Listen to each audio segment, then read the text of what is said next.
I was maybe around 13 to 14 years old at the time, and I was recently granted the privilege of staying home alone. Every now and then, when I was home alone, I'd hear sounds coming from upstairs, and so I'd instinctively call my mom. She then told me a story of how she used to hear things in her old house all the time, and how it's just the house settling in.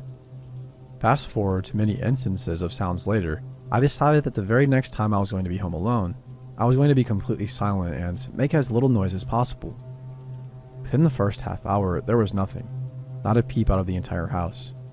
I eventually got bored and I felt safe, so I went to grab the TV remote to watch some TV, but a few seconds before I grabbed the remote, I heard a huge crash upstairs and running footsteps. I was sure more than ever that somebody was in the house. By now, there were plenty of consistent sounds coming from upstairs, so it was a fact that somebody was up there. 14-year-old me decided to hatch a quick plan. Being the skinny, most non-threatening little girl I was, I first grabbed a kitchen knife. Then I grabbed a shoe and popped open the front door. And after a few moments of some deep breaths, I yelled out in the deepest voice I could. "I know you're upstairs. I'm giving you a chance to leave without me calling the police, but I have propped the front door open and I will be in the bathroom. Be aware that I am holding a knife, and if you refuse to leave, I will call the police." Sure enough, I walk into the bathroom with my knife, absolutely scared to death that somebody will open the door. I waited and I waited until I heard the one sound that to this day will always scare me for this reason. I heard the front door close and the shoe was moved. I quickly locked the door and turned on the alarm system. I hope to never see this person or even hear from this person again.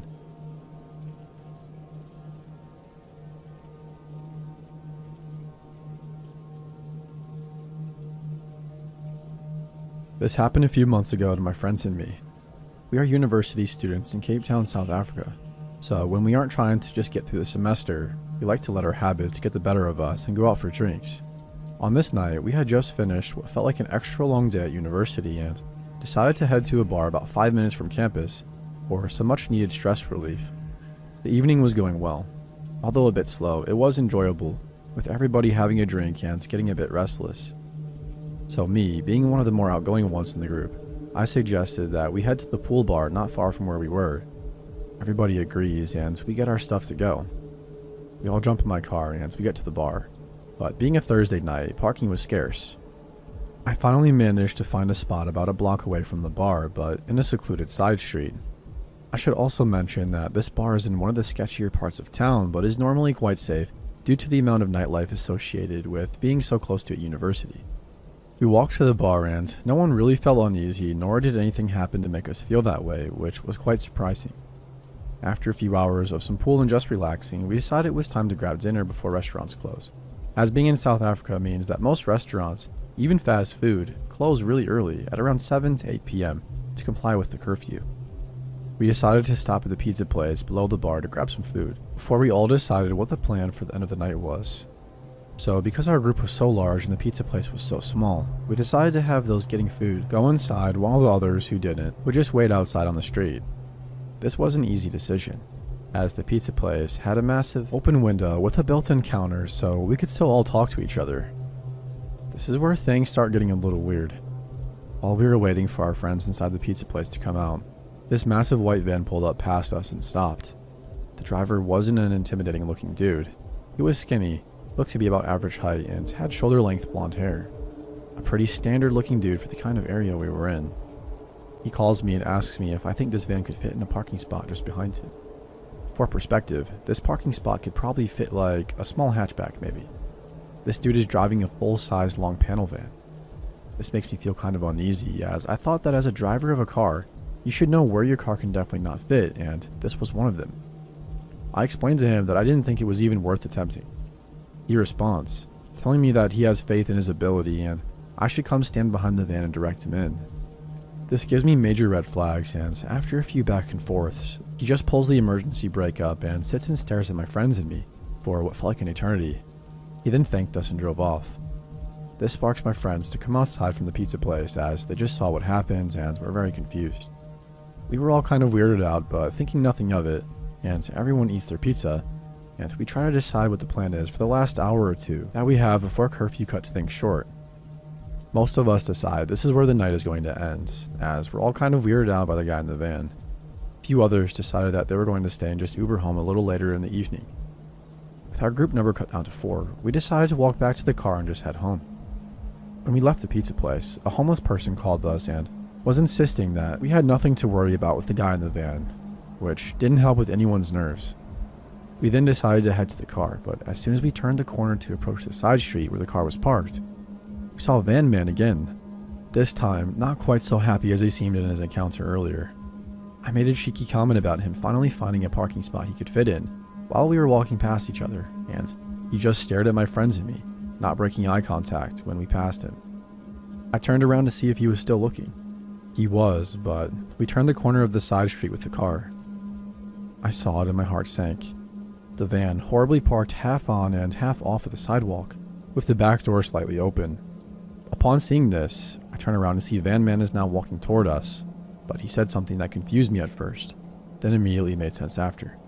He said, "Hey, please just watch my car," which confused me, but when he said that, 4 men set up from leaning on the wall next to it and began following us. My friends and I were slightly ahead of them, so we were trying to discuss the game plan, because it was obvious if we did nothing, something horrible was going to happen. My friends start walking faster and I remain at the same speed, frantically searching my pockets for my car keys, all while shouting at my friends to wait up and asking what the rush was, all in hopes the guys behind us, who were gaining on us, were oblivious to us, knowing that they had sinister intentions. As soon as the car came into view, we booked it, jumped in and drove away, but we were only seconds from not being that lucky. After locking the car doors, I saw the men surrounding the car. I managed to get us out, and looking back in the mirror, I saw a 5th man by the van at the bottom of the street. I still have no idea what their intentions were that night, if it was to rob us or just beat us up or worse. I don't really like to think about how lucky we were that night. I ask that when you're out, no matter how innocent an interaction with somebody can seem, always pay attention to the little things.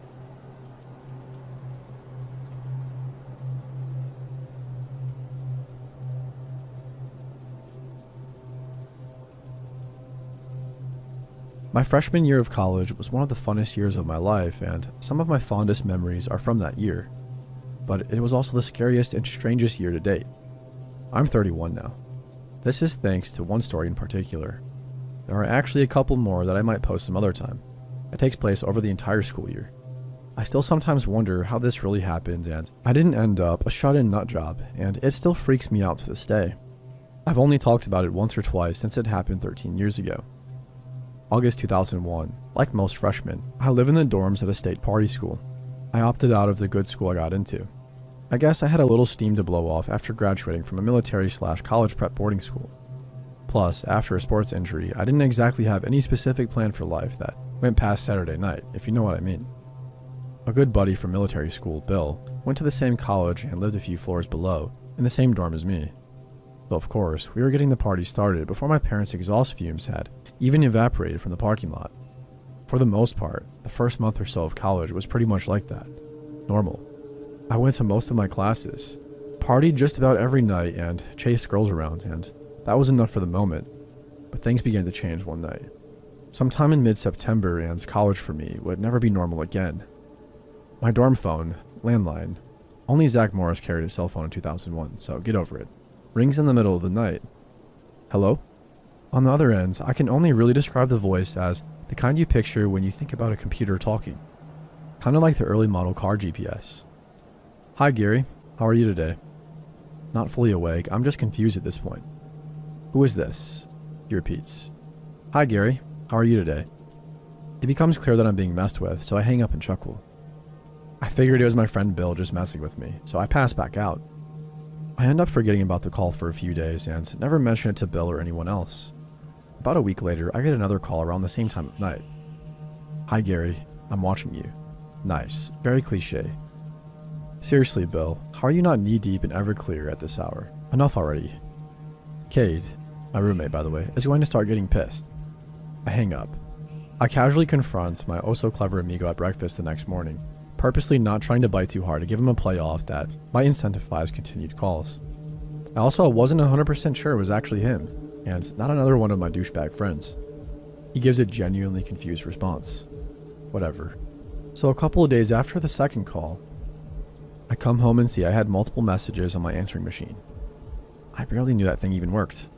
It's the computer voice guy. Message 1. My machine cuts off the first 1 to 2 seconds of the message, which tells me it's a bot set to play the message upon answer. Hi Gary, I'm watching you. Message 2. I thought I asked you to answer my calls, Gary. Message 3. Where might Gary be on a Tuesday night? Okay, so one of my friends is clearly an asshole or bored enough to really push for a reaction here. The next day, I played the messages for Cade, who was around during the calls, which were apparently earlier in the night when he was still awake. He'd been a close buddy since we were in junior high, but we'd sort of taken separate paths after high school. So anyway, he's aware I'm a wild child and thinks nothing of the first couple messages. By the third, he's a little spooked. I then walk down to a couple other buddies' rooms and casually but immediately bring up the subject. Nada. Over the next couple of days, I press all close and semi-close friends, but get 0 answers and 0 suspects. The calls start coming more frequently over the next couple of months, starting at once a week, then to once every 2 to 3 days, up to every day by Christmas break. I don't say anything to my family at that point, although I really should have. What started out as a decent beginning of college turned into not showing up for any classes, tests, or anything.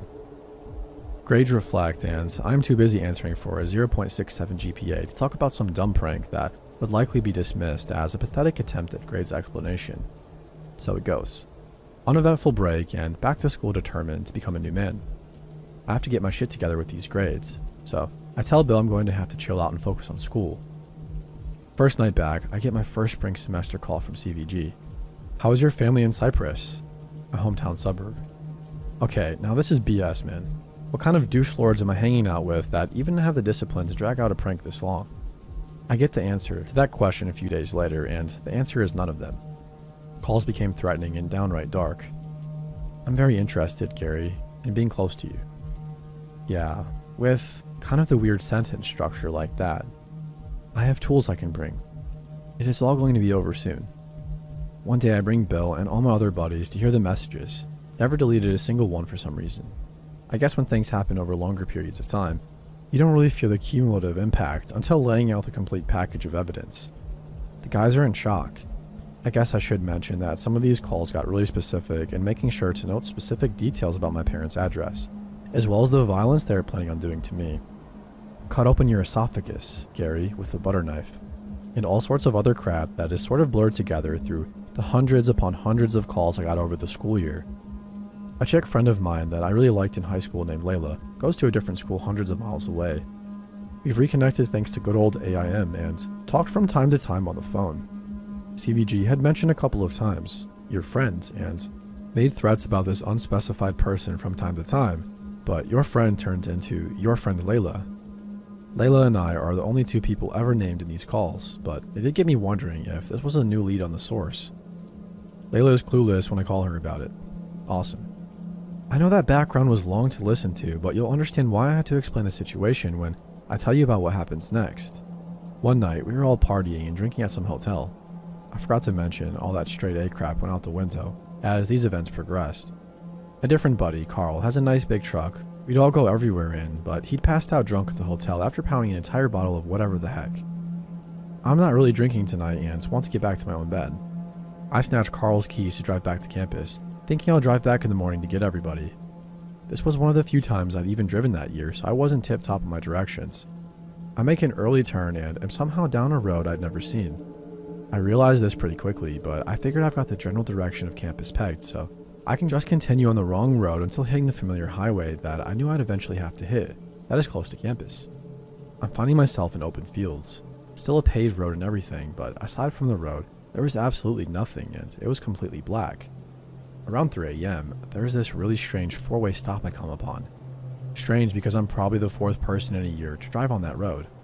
Anyway, I trudge along, eventually get to the familiar highway, and I'm home free. A few days later, CVG interrupts his usual depraved threatening to mention that specific 4-way day, and time that I was on it, which, like I said, was around 3 a.m. and there wasn't a soul in sight. So yeah, I now realize CVG is obviously tracking my movements somehow. Note, I later joined the military, worked in the intelligence community, and worked special operations and tracked bad guys all around the world. To this day, I still can't figure out how this dude knew I was in the middle of those fields on that day in the middle of the night. I also never mentioned it to anyone. Around March, this apparent rendezvous became CVG's focal point, and he'd make sure to let me know the day was close.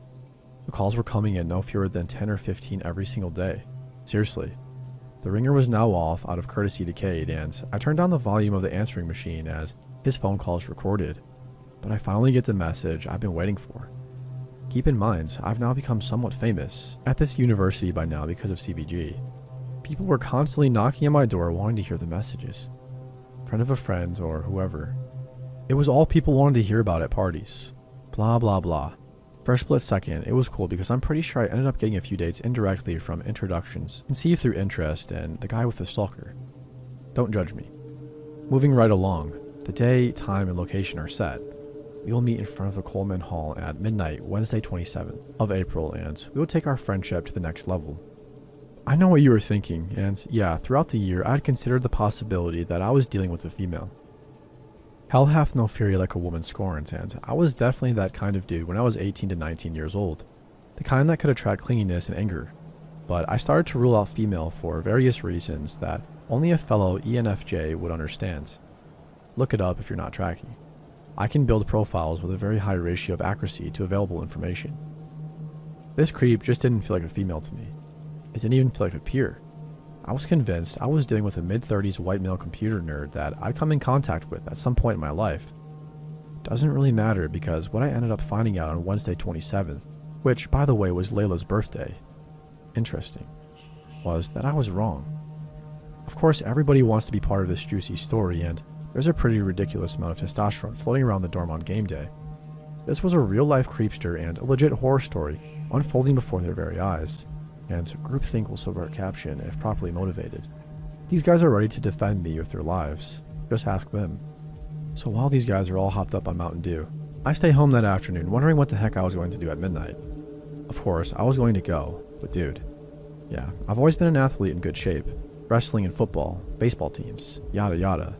But still, I'm a 19-year-old with good parents who grew up in the middle to upper class suburbia and had a good life. In other words, I mean, I can definitely hold my own in a street fight, but this, whatever this is, doesn't feel anything like a street fight or any other kind of fight I'd been in. This is a disturbed, violent, angry, possibly grown-ass psychopath that has decided to dedicate almost a full year now of his life to targeting me and terrorizing me. So yeah, I'm a little nervous. My home team crowd steadily built up throughout the afternoon and evening, with probably close to 70 or 80 guys grouped up at our dorm's common area. We were connected to the female dorm on the first floor, smoking cigarettes and talking about beating the heck out of people and getting messed up and all the other generic cliche crap you can imagine. Once the party hour approaches though, over half of the guys splinter off into other various propositions that probably included more traditional fun like beer bongs and sorority girls. I'm left with about 15 to 20 member platoon. I had decided earlier that I was not going to allow all these knuckleheads to shadow me, but I could definitely use them in case of emergency. I didn't want to risk him spooking out the meet, so I let them know they will need to stay inside the doors of the common area when I walk out to the meeting spot. Coleman Hall was adjacent to our connected girls' dorm and about 300 paces outside door to get to Coleman. The witching hour came, so I left the crew to begin the longest couple hundred or so paces of my life. My boys can see me through the glass doors, but wouldn't really be able to see much more once I get to the Coleman Hall door. About 100 paces out from my spot, I observed two things at the same time. One, some kind of small quick movement in front of the patio walkway that goes all the way around the building. And two, the movement was in a spot along the walkway where the only normally uber bright bulb is out. I'm not exactly sure how I was able to see him, but I suddenly realized somebody is crouched behind one of the continuous cookie-cutter bushes outside the patio perimeter against one of the building pillars. In dark clothes and a hoodie, he is a few feet off from the path where I'm supposed to meet him and positioned to where I really should not have been able to see him, given the pillar blocking any shadow plus the burnt out, I later found out, smashed light. In fact, I could have easily walked all the way to the door without ever having noticed somebody was down there. Nope.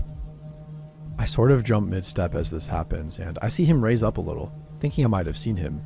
I see him rise up and take a step toward me, and fight or flight hits. I've learned that my particular fight or flight chooses fight in more mild situations, and flight during intense situations, but for crap your pants situations, it's scarier to run away with your back to whatever scary crap I'm dealing with, so I fight.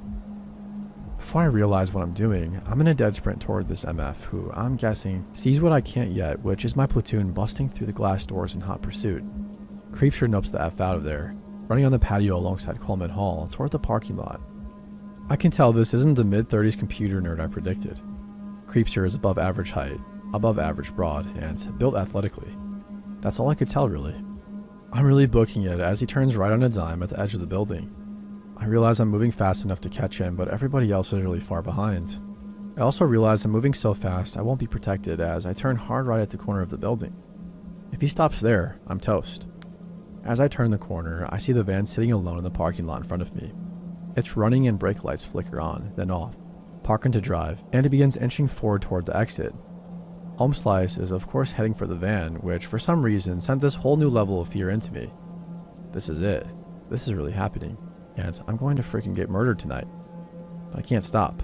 Something keeps me moving forward.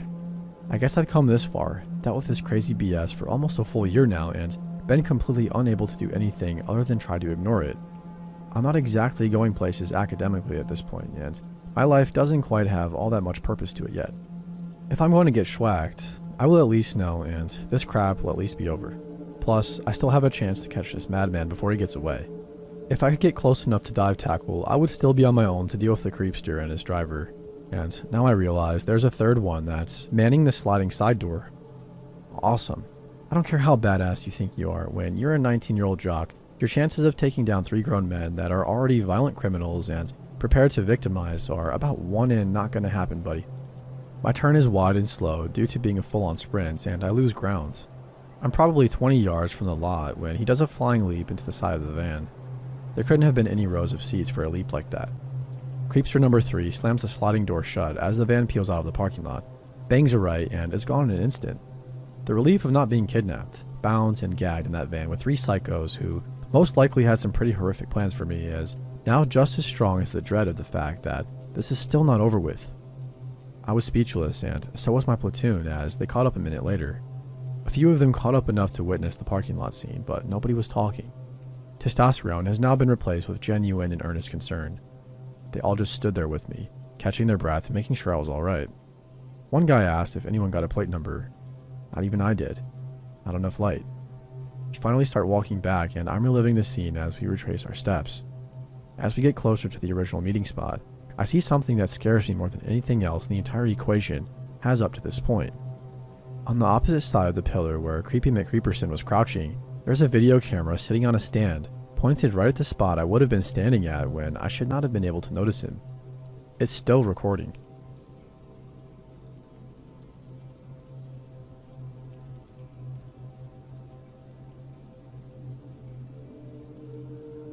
Okay, so this happened to me earlier, and I don't think I'll be sleeping tonight.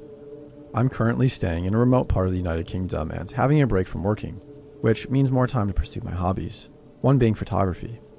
I had scoped out a creepy looking tree formation in a nearby forest and set my camera and tripod up as the sun was coming down, you know, for that extra creepy vibe.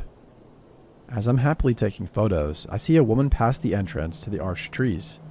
This woman had parked her car next to mine when I arrived.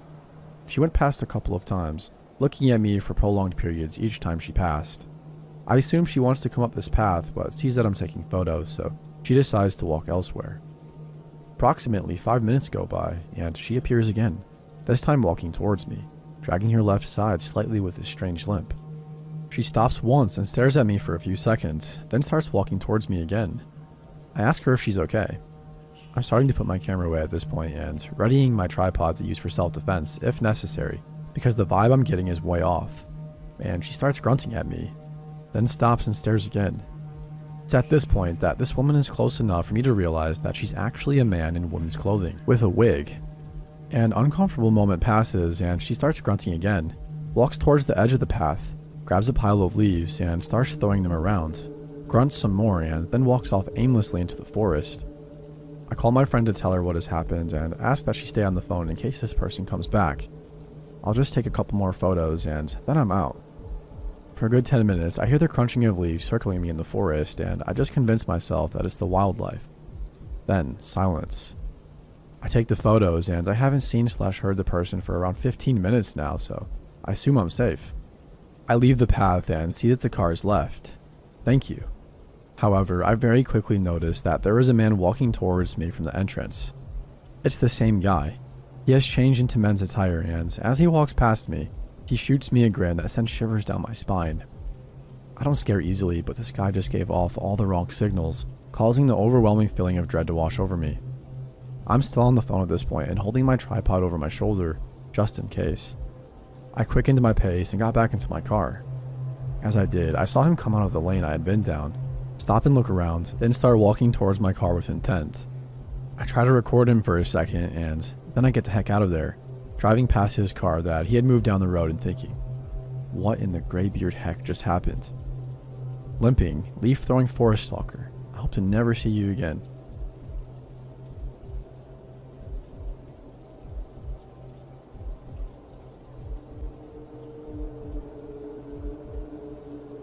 I've never shared this story except, strangely enough, to my teacher at the time. I was in the first grade at Northside Elementary in DeSoto, Texas. We lived about 3 long blocks down, as my mother likes to call it. I personally feel it was a lot more. My sister and I were brought to school on a regular basis and walked home. My parents decided to divorce right at this time. My dad moved out and we started seeing him every other weekend. My mom began dating somebody else, and I remember she no longer became interested in taking us to school as much. She became very preoccupied with her new relationship, and I remember that she often had me walking to school as well as coming home. Thinking back now, I'm not sure why I was late. There might have been a doctor appointment or something. I remember that it wasn't very late at all, maybe just an hour or so after school started. My mom pulled up in the car and I got out. I remember hoping that she would wait there to watch me go up the flights of stairs and inside, but she drove right off, to my dismay. And this is when I saw him. A pretty normal looking man stepped out of a car looking directly at me. My mom had pulled off and this man was the only person around. He crossed the street quickly, at an angle, coming directly towards me. I remember turning and running up the steps. There were 3 flights of stairs with landings in between. When you are a little girl, these stairs seem much bigger. I remember looking over my shoulder and he was literally running up the stairs after me, and I had that horrible gut reaction and ran as fast as I could. I remember the double doors in front of me and I was panicked, thinking I would not make it. At that young age, I felt the energy coming from this otherwise normal-looking person who looked like a dad. I remember the huge intrinsic feeling of doom and urgency to go through those doors. And I did, and I immediately turned around and saw him, standing on part of the second set of stairs, and he just stood there looking at me as I looked at him from inside the building. And then he looked very frustrated and turned, walking away back to his car. I remember telling my teacher about it. Maybe a week later, a police detective showed up to interview me about what happened. This makes me think that it may be connected to something that happened in that area at the time. I don't think I've ever been that afraid in my life, and it was a powerful internal fear. It was like my body told me to immediately run. This is my story. I'm going to try to load a picture of the school entryway so you can see what I was describing.